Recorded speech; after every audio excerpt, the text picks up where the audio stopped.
Vande Mataram dear students. हम लोग देख रहे थे पार्ट नंबर 14 बिहू पर्व, जिसके अंदर हमने देखा था कि बिहू पर्व असम में मनाया जाने वाला त्योहार है और यह त्योहार फसलों से जुड़ा हुआ है जो साल में 3 बार मनाया जाता है। अप्रैल महीने में उसको बोहाग बिहू, अक्टूबर महीने में काटी बिहू और जनवरी में उसको माघ बिहू नाम से मनाते हैं। बोहाग बिहू का दूसरा नाम रोगाली भी है और रोगाली का अर्थ आनंद होता है। सबसे ज्यादा उमंग और उत्साह से यह त्योहार को मनाया जाता है क्योंकि यह त्योहार असम में नव वर्ष की शुरुआत करता है। नव वर्ष की शुरुआत में सबसे पहला दिन गोरु बिहू के रूप में मनाते हैं। उस दिन वो लोग पशुधन की पूजा करते हैं।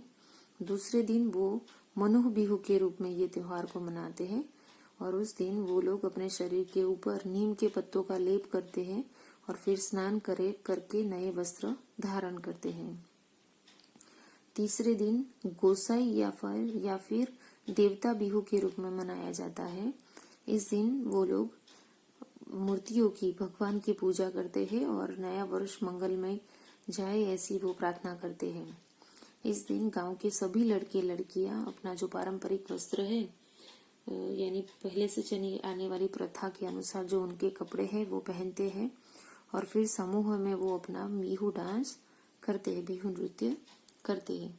यहाँ तक हमने देखा था, अब हम देखेंगे उससे आगे। इस दिन लोग अपने प्रियजन को फूल और गमछा भेंट करते हैं। इस दिन भेंट का अर्थ होता है उपहार देने का भी रिवाज है और इस दिन सब लोग क्या करते हैं, अपने जो प्रियजन होते हैं उसको फूल देते हैं और गमछा उनको भेंट करते हैं। नवयुवक ढोल, पेपा, गगना आदि वाद्य यंत्र बजाते हैं और इस दिन जो नवयुवक होते हैं, यंग लोग लड़के होते हैं, लड़के लड़कियां, वो सब ढोल, पेपा और गगना ये सब संगीत प्रसाधन है। तो ऐसे संगीत प्रसाधन वो लोग वाद्य यंत्र बजाते हैं और युवतियां सुर ताल पर थिरकती है। इस दिन नवयुवक ये सारे वाद्य बजाते हैं और युवतियां क्या करती है, उस वाद्यों के सुर और ताल के ऊपर थिरकती है और नाचती है और बिहू नृत्य करती है। उल्लास और उमंग से भरे इस नृत्य को देखकर दर्शक भी झूम उठते हैं। ये जो नृत्य होता है बिहू नृत्य, शायद आपने टीवी के अंदर देखा भी होगा। यहाँ पे बुक के अंदर उसका एक चित्र भी दिया है जिसको देखकर आपको शायद ये नृत्य के बारे में याद आए कि बिहू नृत्य के अंदर ऐसे वस्त्र धारण करते हैं और लड़के ऐसे वाद्य यंत्र बजाते हैं और लड़कियां उनके वाद्य के सुर और ताल के ऊपर थिरकती है, नाचती है और उनको नाचता हुआ देखकर दर्शक यानी देखने वाले जो भी होते हैं वो भी झूम उठते हैं। काटी बिहू को कोंगली बिहू भी कहा जाता है। जो दूसरा त्योहार पहला हमने देखा बोहागी बिहू, ओके, जो कब मनाया जाता है अप्रैल महीने में। अभी दूसरा हम देख रहे हैं काटी बिहू जो अक्टूबर में मनाया जाता है। उसके बारे में कि काटी बिहू को कोंगली बिहू भी कहा जाता है, उसका भी एक दूसरा नाम है कोंगली बिहू। तो जैसे बोहाग बिहू का दूसरा नाम क्या था, रोगाली बिहू, ओके, उसी तरह काटी बिहू का दूसरा नाम है कोंगली बिहू। इस समय तक घरों में रखा अनाज लगभग समाप्त हो चुका होता है, इसलिए लोग तुलसी, अनाज भंडार और धान के खेतों के पास मिट्टी के दीपक जलाते हैं। क्या बताते हैं कि ये जब समय आता है, यानी कौन सा समय, अक्टूबर का, ये अक्टूबर का समय आता है, तब तक घर में जो भी अनाज रखा हुआ होता है वो लगभग समाप्त हो चुका होता है, यानी घर का अनाज खत्म हो चुका होता है।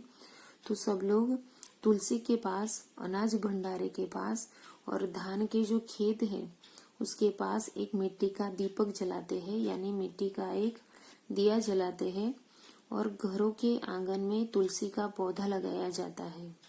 और इसके अलावा क्या किया जाता है, घरों के आंगन में तुलसी का पौधा लगाया जाता है। देखो यहाँ पे चित्र है जिसके अंदर खेत के अंदर दिया जलाया हुआ दिख रहा है, ओके। तो ऐसे दिया जलाते हैं, दीपक जलाते हैं और घर के आंगन में तुलसी का पौधा लगाते हैं। तथा प्रसाद अर्पित कर भरपूर फसल होने तथा भंडार भरे रहने की प्रार्थना की जाती है।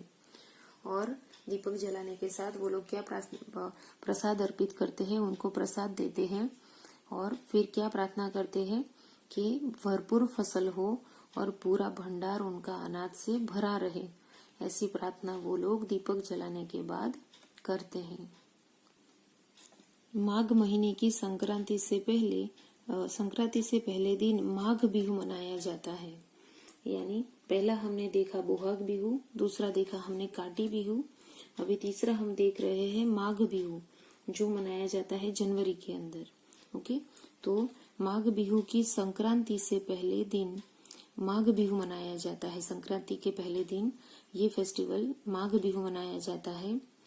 माघ बिहू को भोगाली बिहू भी कहते हैं। जैसे हमने आगे दो फेस्टिवल के नाम देखे, उसके अंदर भी उनके सबके दो दो नाम थे।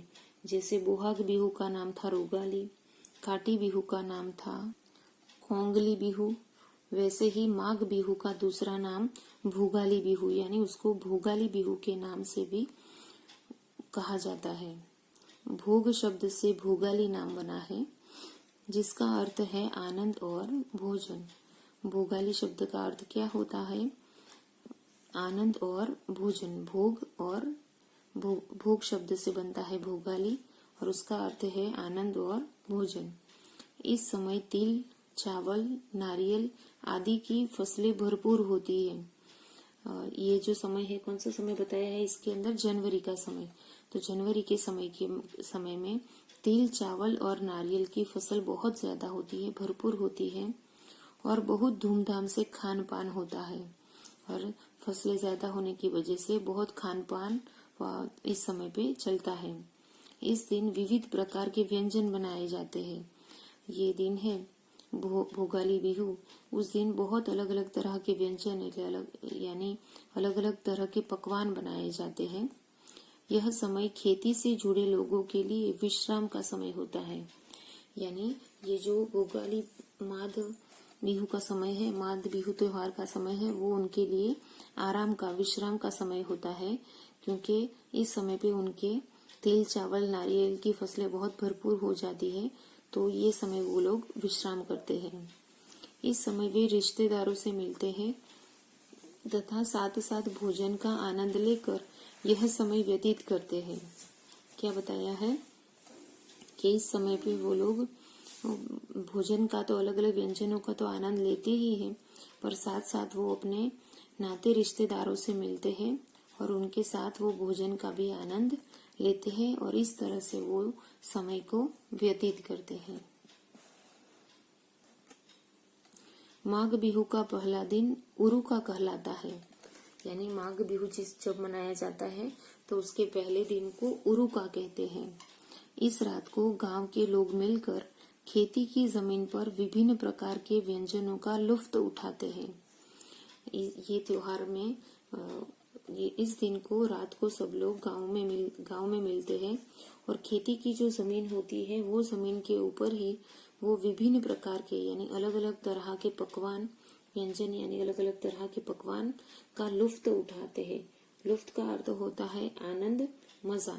ओके, तो अलग अलग तरह के पकवान बनाते हैं और उसकी मजा लेते हैं।